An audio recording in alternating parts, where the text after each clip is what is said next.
Okay, well hi everybody. It's noon, so this is Dana Childress and I'm going to go ahead and get us started. I work with the Integrated Training Collaborative through the Partnership for People with Disabilities at VCU, and I'm going to be hosting the webinar today, and I'm really delighted to be working with Barbara Grant to help us present I think you're really going to enjoy some really important content. Today, for our November Talks on Tuesday, we're going to be talking about beyond cultural competence and how to work effectively with all families. I'm joined today on the webinar by Jeannie Schroeder. I always want to acknowledge Jeannie. Jeannie's our technical specialist who does all the behind-the-scenes work on these webinars. So I'm glad to have you, always glad to have you, Jeannie, and thanks for all your help. So today, as you can see on the screen, this webinar is part one of a two-part series on moving beyond cultural competence. So part one for today, we're going to talk about cultural humility, talk about defining culture, and share ideas to help you reflect on your practices in order to think about how to best serve all families. In part two, we're going to dig deeper into dimensions of cultural humility, implicit biases, and really talk about strategies you'll be able to use right after the webinar. Part two of this series will happen on December 5th at noon, so if you haven't already, I encourage you to put that on your calendar. We wanted to let you know that by registering for today's webinar for part one, you're automatically registered for part two. So you will receive the login information for part two in early December as we get closer to that webinar. So today you're going to have lots of opportunities to reflect on your own practices, your own thoughts about aspects of culture.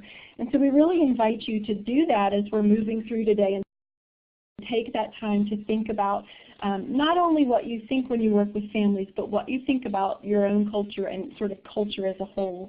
We want to invite you to share your thoughts and your ideas and your questions in the chat as we go along today, and you're welcome to type them in the chat anytime. You're going to find that chat box in the lower left-hand corner of your screen. Once you type into that screen, your question or your thought will become public for everyone. Our presenter, Barbara, will do her best to capture questions and answer them as we go along. But don't worry, if you have a question and we move on before it's answered, I'll be keeping track of questions that pop up in chat, and we'll make sure to go back to any questions we didn't answer when we get to the end of the webinar, where we'll have saved some time for Q&A. So let's see, I'm delighted to have Barbara Grant facilitating our series today. Barbara's been a pleasure to work with.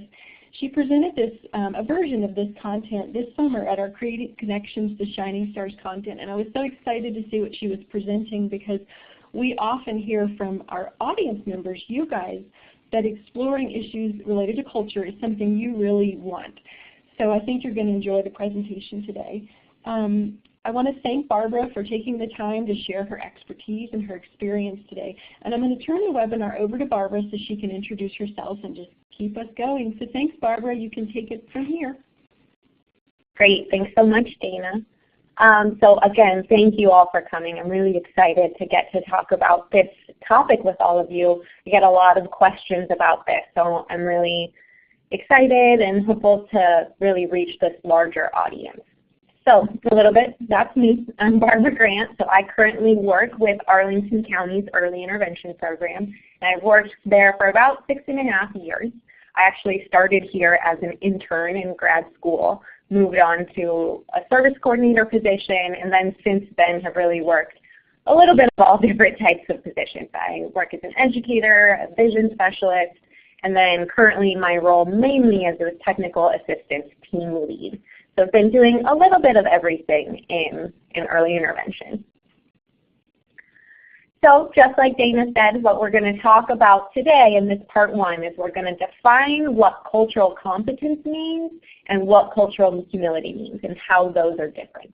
And then we're going to touch on the 3 different dimensions of cultural humility.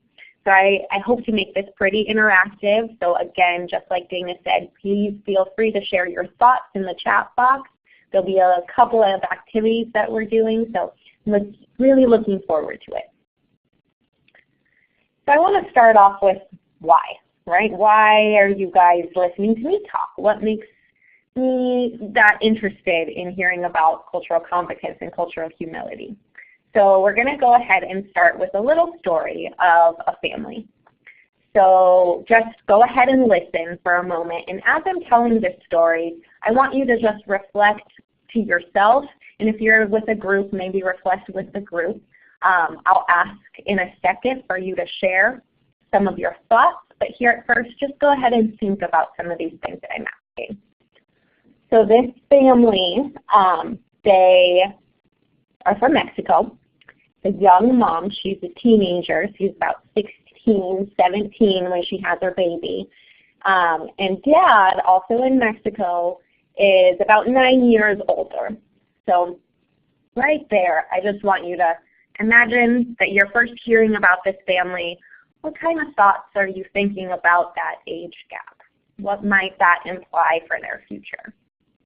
So this family goes ahead, they get married, and decide to go ahead and move to California, to the United States. They don't have any family there, but they just want to go ahead and kind of start a new life in California. So again, I want you to take a moment and just reflect on what a big move like that might mean for the family. What might they be feeling? What kind of supports might they need? What might they be missing? So they were there, they're in California, they're making it work. Mom stays at home with the baby, and they, explore their new environment. Dad works all sorts of crazy jobs. He is a truck driver for a while. He works night shifts, just lots of different things. So I want you to think now, and feel free to answer in that chat box on your left. What are some of the thoughts you have about this family? If you were to work with them in early intervention, what might they be feeling, or what supports might they need? So go ahead, and if you feel comfortable, go ahead and share in that chat box. And I want to remind you guys that this is a very safe space, so any thoughts that you might have were welcome. So they might be feeling a little lonely. Yeah, they're far from home. They might need financial support. How much English do they know? Right? So these are all questions that we might have just getting some of this background information about the family. Financial resources, utilities, insurance, child care, all these sorts of things. And I think you guys would be right to be wondering about these things. I see a couple more people typing, so I'm going to let them finish up. But I think you're right. So we might be thinking about the age gap. We might be thinking what is happening with a teen mom and a young baby. What might be happening with this family in a new country, far away from their family. So some of you guys might see this coming, but that's that family, and that baby over there on the right-hand side is me. So my parents, those are my parents. They're looking very young and very much like 80s and 90s young folks. And we moved here, I moved here when I was about 1. And my parents are still together and have 2 younger siblings, and we've been living here in the United States in different places ever since.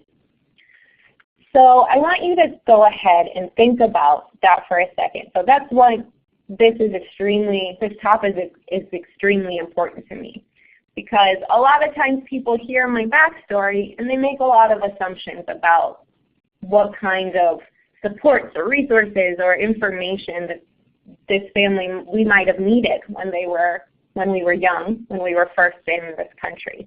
And let me tell you that if people had acted upon those and had just come into my family's home starting to throw a lot of resources, or like suggest English classes or do things like that, my mom and my dad would not have had it. They would not have been very happy about that. So we're going to talk a little bit about that today, and how one of the most important things in cultural humility is really about trust.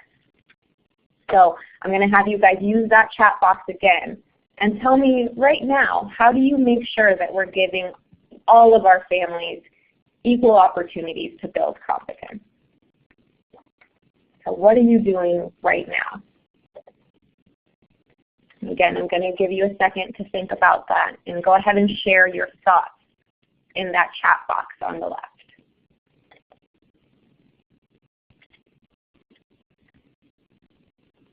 You share good information so that they can make good decisions. You don't go in with assumptions. Yes, I love that, Fairfax. Absolutely. So that kind of ties back into that other story. If we go in with all of the assumptions and assuming things about a family based on the information we have, we might not be individualizing services. So, and that's just what Lisa was saying. Individualizing services, find out more about the whole family. You want to be aware of each family's background and history. So it's all about making things individual. It's all about sharing that information. You want to have the availability to build a relationship first.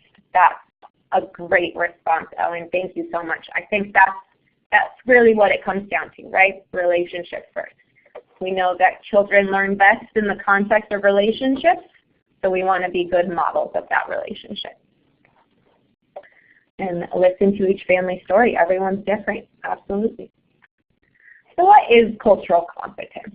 Okay, so this is something that we, in this field, we hear this a lot. We get a lot of information about cultural competence. And the definition of cultural competence, it's a little wordy. It's just a little hard to remember, but I put it up there for you. So it's a set of congruent behaviors, attitudes, and policies that come together in a system, agency, or among professionals that enables effective work in cross-cultural situations. So that's what I mean when I said it's a little wordy. It doesn't really mean too much. So when I think about cultural competence, it really just means being aware and respectful of another person's culture. And so a lot of times when we think about cultural competence, that includes language, that includes values, parenting styles. It also includes the background information, ethnicity, race, things like that. So I want to ask you guys, how do you build cultural competence in yourself professionally? So go ahead and again answer in that chat box on the left.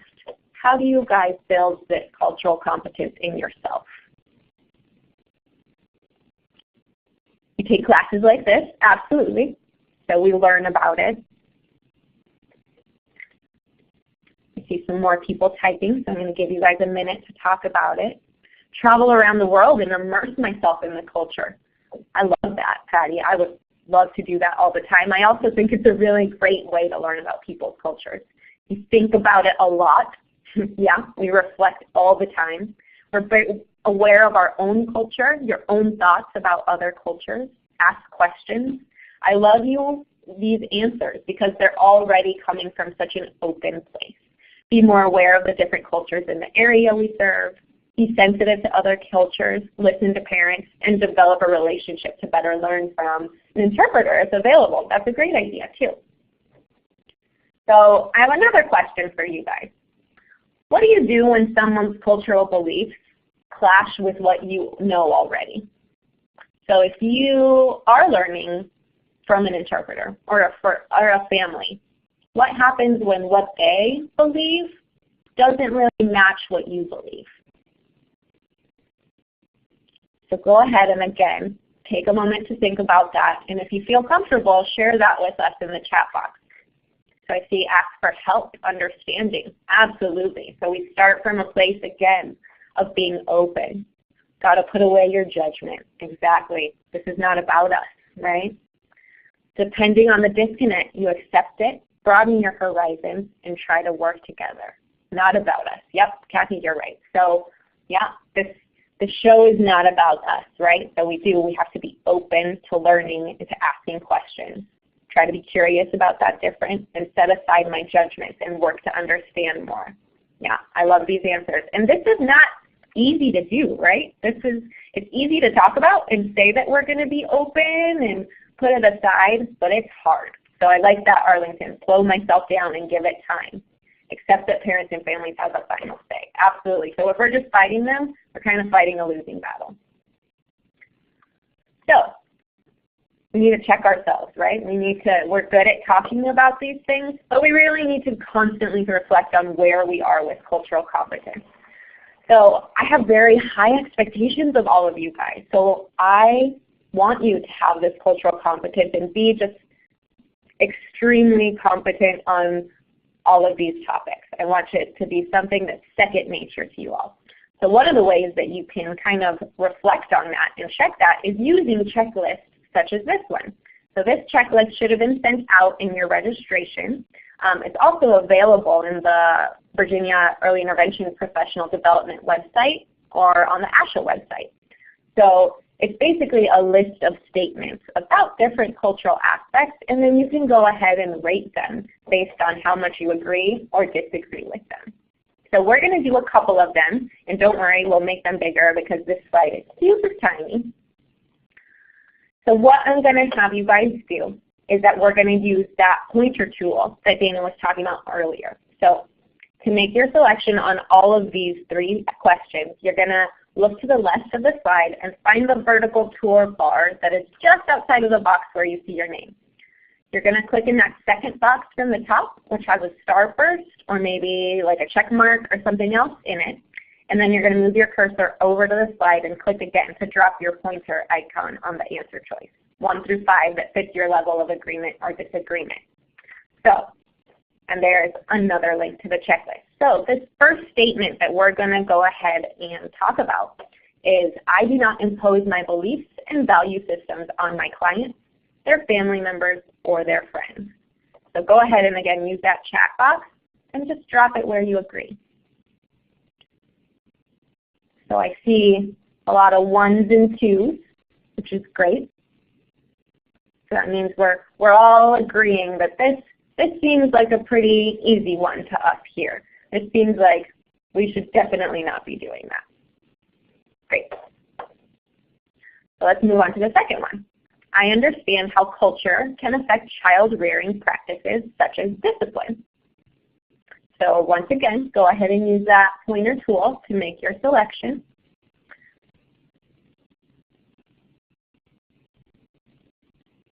Yeah, so I'm seeing a lot of strongly agrees, and a couple neutrals. Okay. So we're going to go on to the next one. Oh, and I see a little floating pointer tool up front. So we're going to go to the next one.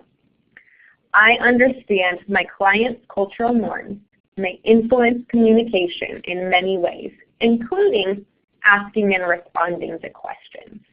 I thought this one was particularly just helpful when thinking about coaching. So what do you guys think about that one? Do you agree? Strongly agree? Great. So again, I see a lot of people using their pointers on the strongly agree and agree, which is great. You guys are, it sounds like you're very open in your understanding about what different cultural norms are. Oh, I see 1 disagree over there. So I think it's absolutely fine to be in a neutral disagree or strongly disagree area. These statements are meant to kind of make you think and make you reflect.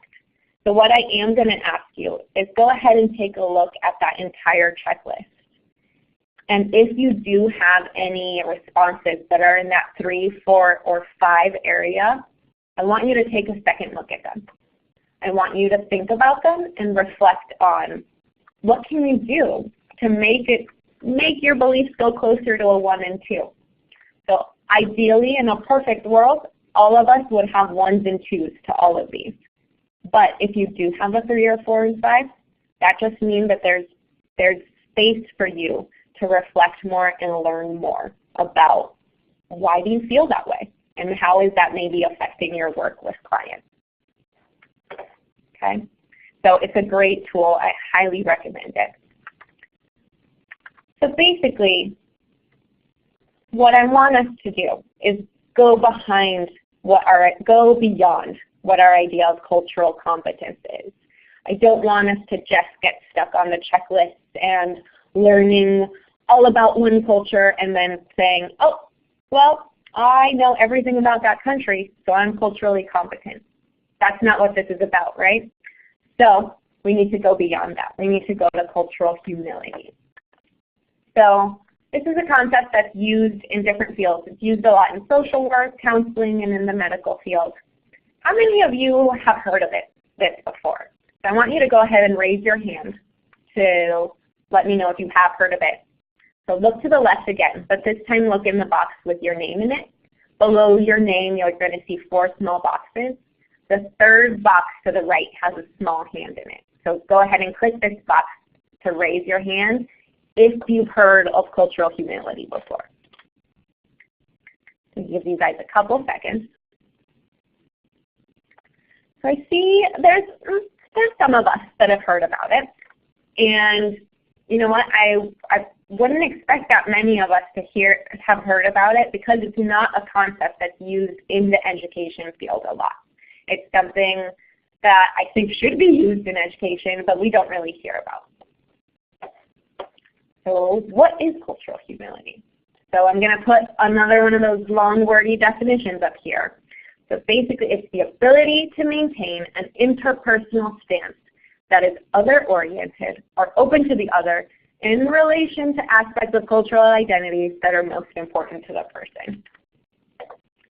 So again, when I see that, I think, what does that mean?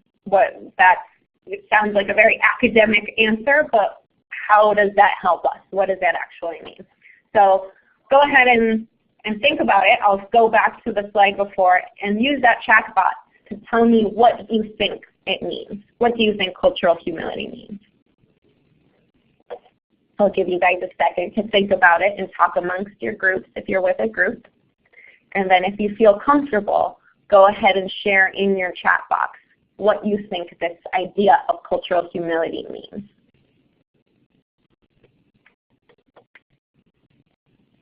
I see some people are typing, realizing and accepting that you know very little. That's a great response. Understanding and accepting the fact that your own personal beliefs are not the only ones, and lowering your ego. You guys are just hitting the nail right on the head. Respecting differences, not passing judgment on other cultures. See a few more people typing. So realizing we don't know everything about every culture, and it's okay to ask for help understanding differences. Recognizing that your way is not the right way. Open to learning about other cultures, not assuming your way is the only right way. And being aware of how my cultural identity and that of others, and being open to those differences. Understanding that you're not a professional about someone else's culture. I love that. Openness and awareness of the uniqueness and differences within a relationship, and knowing that what may appear not okay in our culture may be okay in another culture. Now I wanted to go ahead and read all of those because they're all awesome answers. And I think you guys are all right on it, right on target. So this is about not memorizing lists about other cultures and thinking we know everything, right? It's about being open, asking questions, knowing how your culture is affecting another person. So you're not a professional in someone else's culture. Yeah, I love that one too, Arlington. I think that's basically how I would describe it, that we are not experts in anybody else's culture except for our own. So when I hear the term cultural humility and look at the definition, this is what it means to me. It means meeting the family where they're at, okay? So we in early intervention, we're all about building competence. So for this means that we assume that every family we work with has competence. And we assume that they have competence, and we trust in their own competence, in themselves, in their own family, right? So not only are we building competence, but I assume competence in others, okay?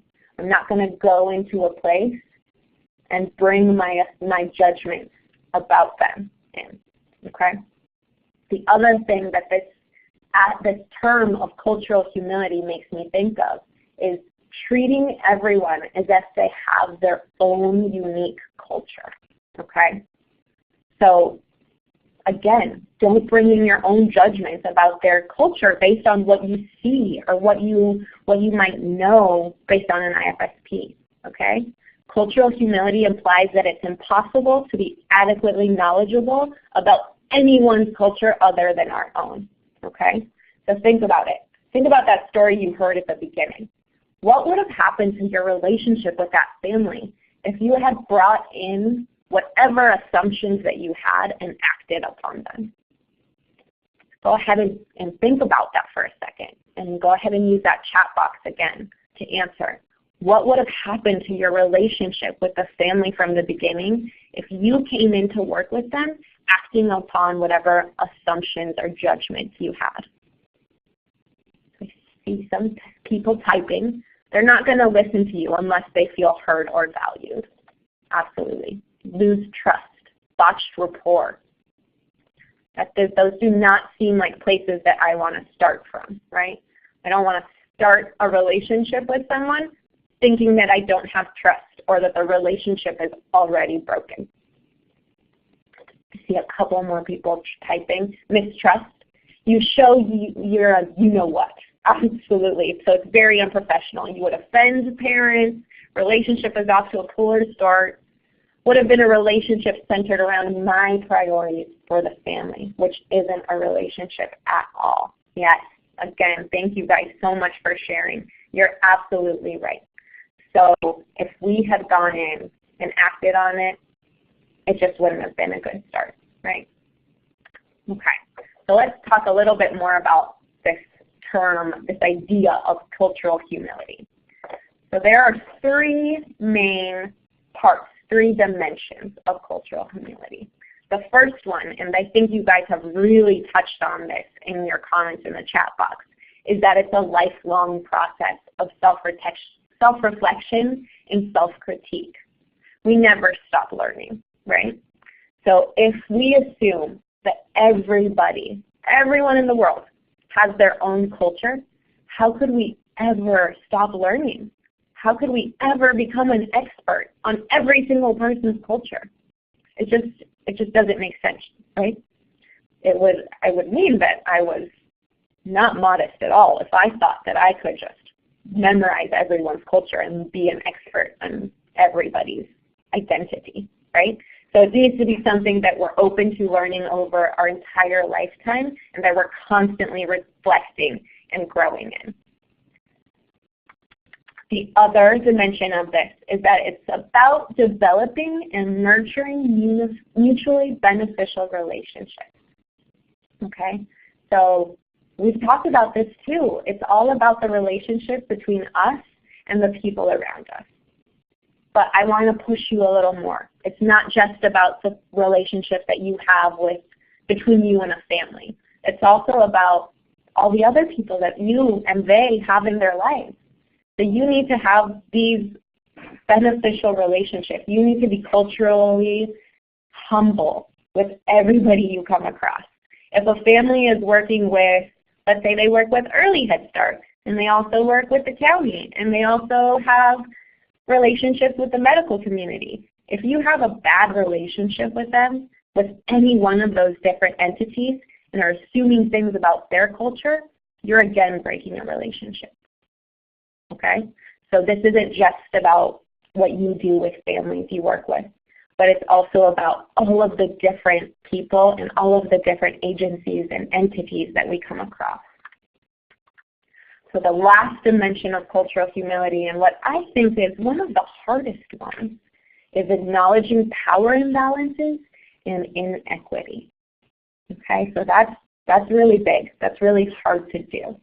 Okay, and we're going to talk a little bit about what that means and how we can start to be more aware of those power dynamics that are aware in every single relationship. So when I look at these, I want you to think that as providers, we really need to be open to learning about other people's cultures and be willing to work from that place to help them be an advocate for themselves and for their children. So cultural humility, by definition, it's larger than ourselves, right? We need to advocate for it systemically. So let's talk a little bit more about this idea of power imbalances. And I'm going to, again, this is going to be a time where I'm going to ask you guys for examples and for more answers in that chat box. So be ready to go. So power imbalances, they come across in every relationship. And if we think about ourselves as early interventionists or early childhood providers going in to work with other families, it can lead to some very serious power imbalances, okay? And when we don't have to think about it, if you're sitting there and saying, I have no idea what she means by power imbalances, it's because we're privileged in our life that we don't have to think about those things, okay? So one example that I will start it off with is language. So language can lead to very serious power imbalances. English in this country, in the United States, it's the language of power. Everyone that's in power speaks English. So if I come to this country and don't speak English, or maybe speak English, but it's a second language and I'm not super comfortable with it, there's going to be a power differential right there, okay? So those are the things that I'm going to start asking you about and start wanting you to think about. How do those power imbalances affect our relationships? Now, I'm not saying that you're going to go in to a family and say, you know what, I know that there's a power imbalance because of the language, and now we're going to fix it. Absolutely not. That would be super weird. But I want you to be aware of it. I want you to hold it in your mind. So let's go through these 5 different examples of what can lead to power imbalances, okay? So there's a historical and a societal context to all of this. We're going to go through each of these little bubbles and think of examples of what can affect inequity in our relationships. So let's start with the hard one, okay? So colonization, that's an example that a lot of families go through, and it can have a really big effect on how they relate with others. So let me give you an example for this one. We might not see this as much in Virginia, but for people that work with large Native American populations, there's a historical context there of Native American people being colonized by the people who came to the United States, right? So there might be a little bit of tension there. Maybe not with the babies that we're working with, maybe not with the parents that we're working with, but maybe with other caregivers or maybe with other entities. So that's something that I would want to keep in mind when I'm working with a family. Okay, so now I'm going to ask you guys for some examples. Let's go to religious influences next. So when I think of this, I think one example might be if you live somewhere that has a strong Mormon community. You might want to be aware that that is coming into play. What about you guys? What do you think? What are some examples of religious influences that might come into play? Go ahead and take a second and think about that and share in the chat box whenever you feel ready or comfortable. So I see some people typing away. Let you guys think about that for a little bit. So Corey says that she's thinking of Muslims in specific prayer times. Absolutely. Jehovah's Witnesses are another similar religion who don't celebrate certain holidays. So I know I was having a conversation with someone and they were saying, I don't really go in and ask about Christmas plans or Halloween plans because maybe not everyone will celebrate that. And my response to that was, doesn't mean you don't have to ask, but maybe if they say, oh, I don't celebrate that, that opens a conversation right there, right? Amish or Mennonite with birthdays too, absolutely. So birthdays aren't celebrated. Observance of various religious practices, Ramadan comes to mind. Superstition, Amish use of modern technologies, rules of dietary restrictions, covering your body and not showing much skin when going to families' homes who are Muslim. I love that. So Lisa was giving us an example of how she might be more aware of what she's doing when she goes into another family's house. A minimum of religious presence in the educational environment outside of Christian holiday symbols. And being mindful that everyone does not celebrate the same, if any, holidays. And then gender roles, that's a huge one, right? And that can come into play a little bit into some of those other bubbles that we're going to go over as well. Some religions don't allow pictures to be taken. Exactly. So you guys have so much of this information already. So what I'm saying is that, again, we don't want to go in with assumptions that, oh, I think this family is Muslim, so they're going to do this, this, and this, and I'm going to act in that way. No, I'm not saying that. Please don't do that. But I am saying go in and be open. Hold it in the back of your mind that there might be some differences. And if they do come up, ask questions about them. Ask the families, is this going to be a challenge? Should we change how we're doing certain things based on your religion? So I'm just asking you to be open and to ask questions. Social and political forces. So this one has tons of examples, right? So the example that I gave in the beginning about language, that could be considered a social force, right? A social force that affects power imbalances. What are some other examples you guys can come up with about social or political forces? And I'm giving you guys full permission to talk about current political forces that might affect our relationship with families. So don't be shy. Go ahead and use that chat box again on your left and give me some examples of how social or political forces might affect your relationship with others. Wearing your I voted sticker into a home where a family may or may not have the ability or right to vote. Absolutely. Concerns for deportation.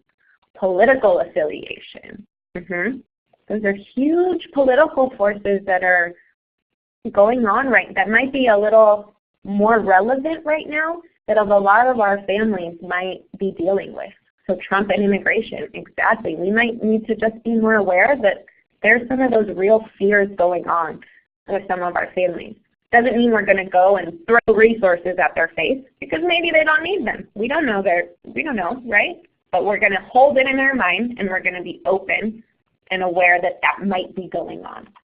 Bumper stickers on our car when we're going to a home visit. Yeah, that could be a quick way to maybe start a conversation. Families scared to seek help. Absolutely. I know I've had a lot of families currently that are nervous, right, because of those immigration concerns. Keeping our political views to ourselves. Yeah, it might be better to do that in this situation. I'm not saying you have to share your own political views, but be aware that people have very different political views than what you might have. And that doesn't mean that we're not going to be open about learning about that family and about that family's culture. In the U.S., health and education professionals are held in very high esteem, which can mean that we are viewed as very powerful. Absolutely. So a lot of places that we walk into, we're seen as the quote-unquote professional, right? We're the ones that have all the answers. So we don't want that. We don't want to come in knowing that or having the family feel like that, but know that that might be what they're feeling and we need to work through that. Hesitancy to use different interpreters or language lines due to immigration status. Absolutely. And it can also go back to that idea of the language of power, right? So if you're admitting that you need help with language, you might think it might affect how other people see you. Those are great answers. So let's think of a couple other ones. So territorial shifts. This one is difficult to come up with examples for, but it can mean a lot of things. So I like to think of it can mean territory in a historical context, so similar to colonization or what we were talking about before. It can mean territory like groups, where certain groups of people tend to live. So if you live in a city that has a really large Chinatown, for example, that has a large Asian population, that might be a territory that people live in. Or even within families. So I know what we were talking about gender roles before. You might come into a family where certain people have larger territories than others based on their role or based on other things. So what are some examples that you guys can come up with about how territorial shift can affect our relationship with the families that we work with? So again, take a second to think about that one. I know that one's a little harder, so I'll give you guys a little more time and use that chat box on the left to come up with some examples. I know you guys can do it.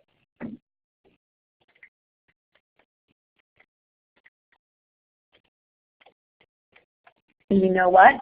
If it is hard for you to think about that, if you're just really struggling to come up with examples, then take a second and think about that. And maybe after this, you want to do a little bit more research. Gentrification, absolutely, Arlington. That is a huge, very relevant example of a territorial shift. See, I think we have a couple more people typing.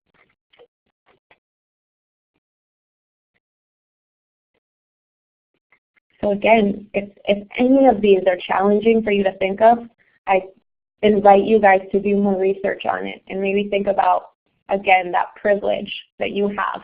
Why is it so hard for you to think of? It's because you're probably not worried about it.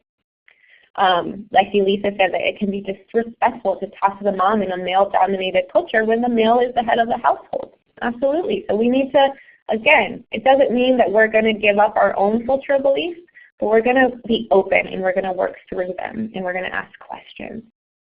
Okay. So last, can you define territorial shifts a little more, Lisa?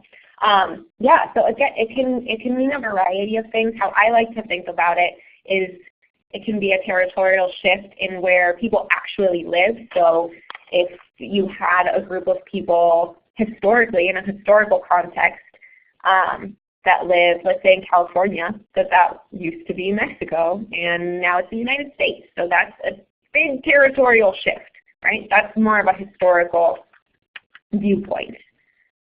There can also be more of a social viewpoint, and I think that's what Arlington was referring to when they said gentrification, right? So territory of communities that we typically think of as low income or different ethnicities or really just disenfranchised communities might be being pushed out of where they lived because of other communities coming in. So it's more about how people have different territories. Hopefully that helps a little bit, Lisa. So let's end with migration and resettlement. So when I think of migration and resettlement, the example that I can come up with is, why are people migrating here? So I think of Central American kids. We had a big influx in this country of Central American children coming in, and I want to think about why that was. So there was violence in the home country. We know that there's a lot of gang-related violence in some of those Central American countries. So if I'm going into work with a Central American family, I want to be aware that that might be some of the societal or historical context that they are coming from.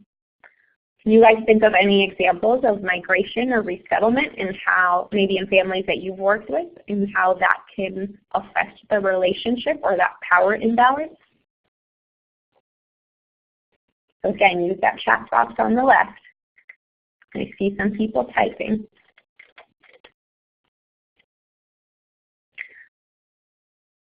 Emotional needs of students and families, absolutely. So you want to be aware of what might be the emotional needs.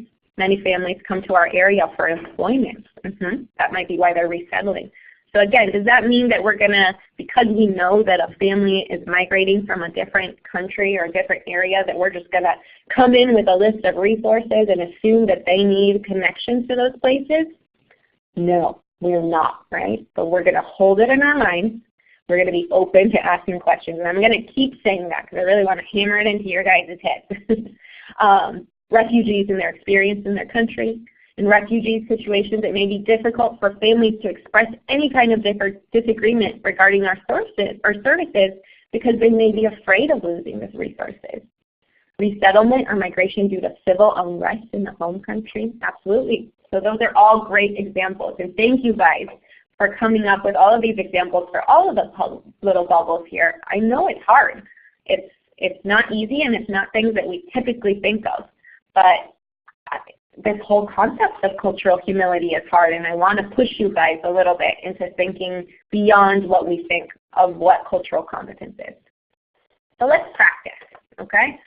I want you guys all, hopefully you have a piece of paper or in a pen or something that you can write on in front of you. So what we're going to do a little activity to try to understand a little bit about what it means to have a personal culture and how we feel when others are ignoring that personal culture, okay? So on your piece of paper, I'm going to ask you to make a list of things, and I'm going to tell you what to list, okay? So let's go ahead and start. So on that top of the list, I want you to write the gender that you identify with. So first thing on your list should be gender. Second thing on that list, I want you to write where you were born. And you can write the country, the city, the state, whatever you would like, where you were born. Okay? Third on that list, I want you to write your ethnicity or your race. Okay? Fourth on that list, I want you to write the highest level of school that you completed. Next, I want you to write your job title, description. And then last on that list, I want you to write one word that describes how others may think of you. Okay? So you should have a list of 6 things in front of you. Your gender, where you were born, ethnicity or race, highest level of schooling you completed, your job, and one word that describes how others may think of you. Okay? Now I'm going to ask you to cross out 2 of those things that you feel like are least important to you, who you are. So if you cross out those 2, you feel like, okay, I'm still myself. Okay? So take a couple seconds and think about those 2 that you want to cross out. You should be left with a list of 4 things, 4 different identifiers that make up who you are. Okay? Now I'm going to ask you to cross out 2 more. 2 more that you feel like you could do without. It's going to be a little harder, but you feel like you're still going to be you without those 2 things. So you should be left with 2 things that are really important to you, right? That really make you a part of who you are. And you all know what I'm going to do next, right? I'm going to ask you to choose one. Okay? So you can only keep one. That's going to be now how the world sees you from now on. When people are learning about your culture, they're just going to learn about that one thing you chose because that's the only thing they can see. And that's the only information they've gotten about you. That's going to determine how they connect with you, how they have a relationship with you, how they interact with your child. Okay? So I want you to just sit with that a little bit and think about how that felt and what one was the hardest one to get rid of. Okay? So if you feel comfortable, go ahead and share in the chat box how that felt. Maybe answer why you think I'm making you do this. Why am I making you do something that's hard? Yeah, Corey says yucky. She doesn't like it. She doesn't like it. It's not an easy feeling. I see some people typing, so I'm going to let you guys share. Restrictive. Felt like my identity was being stripped away. Grief. Illuminating. Humbling. Limiting. Absolutely. And I let you guys choose, right? So I want you guys to imagine what if you weren't allowed to choose? What if people just made all their judgments and assumptions based on one thing that they knew about you? Some people said they felt judged or helpless. It was like I was having to let go parts of me. Belittling. Yeah. Helpless again. So you were really taking away different parts of who you were.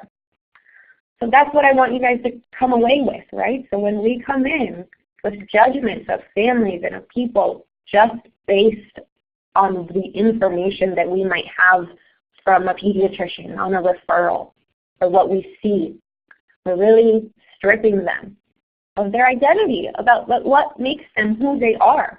And we know we're all so much more than even those 6 things on the paper, right? Okay. So what can you guys do with this new information? Everything that we've talked about today about cultural humility. What can you do to share this new information with families? And maybe not share the actual information, but share what you've learned with families. So again, take a second to think about this. And if you feel comfortable, go ahead and share on the left. and share on that chat box. What are you going to do with this new information? And I see IPC of Danville was saying that they felt like that activity makes you feel like you're so much more than just a list, that it makes you realize that these families are more than just a number on our caseload. Absolutely. So some things that you guys are going to do is complete the checklist, avoid assumptions, spend more time with families, observe and listen more, get to know families better, be more mindful. Love that. And make efforts to try to see more and be open to learning more. Get past the fear. I love that. And that's so I think you guys are right. Just being more open, being willing to learn more. And then acknowledging that this is hard. These things are not easy. I don't expect you guys to all now be experts on cultural humility, right? We can never be experts on another person's culture. So just keep in mind, we want to meet the family where they're at. And we're going to treat everyone as if they have their own unique culture. And yes, Arlington, you're saying you're never going to sum up a family from one visit's information. Absolutely. So do you guys have any questions right now? It's okay if you don't. So I want you guys to kind of sit with this information, reflect upon it. If you do fill out that checklist and you find, I did have a lot of 1s and 2s and 3s, or if you're thinking, you know what, coming up with that historical and societal context, that was really a struggle for me. Go ahead and find someone else to talk to about this. Do some research. Have a conversation with your staff and really just try to figure out a little bit more. Okay? So I wanted to leave you guys with a happy note and just see a little picture. Me and my family over the summer, we went on a lovely trip. So that's my mom and dad there in the back and my brother and sister, younger brother and sister in the front. So they have still been together for about 30 years now and going strong. So thank you guys. Thank you again for listening, and I hope to see you guys all for part 2. And don't worry, in part 2 we're going to go into more concrete examples and more reflecting of what you can do with families. Okay? Thank you guys so much. All right, thank you, Barbara. This is a fantastic presentation, and I could tell by all the great comments, people really were digging in a little bit and reflecting, which is wonderful. I didn't see that we missed any questions, but as we're wrapping up, I'm looking to see, we have, I see Fairfax typing. If anybody has any questions about, they're thanking you, Barbara. Any questions, we'll stay on for a few more minutes, so you're welcome to type those in. If you're thinking about, now what do I go and do next with this, this is a great time to ask. While we're wrapping up, I wanted to let you all know that the webinar today will be archived and available on the VEIPD site on the Talks on Tuesdays page under the archive, the 2017 archive. So you can keep an eye out for that, and feel free to share that with your colleagues who weren't able to join us today. After the webinar, after we conclude today, you're going to get a survey sent to your email address, whatever email you use to register. You need to click on the survey, complete it to give us feedback, and we welcome any types of feedback. It always helps us do better.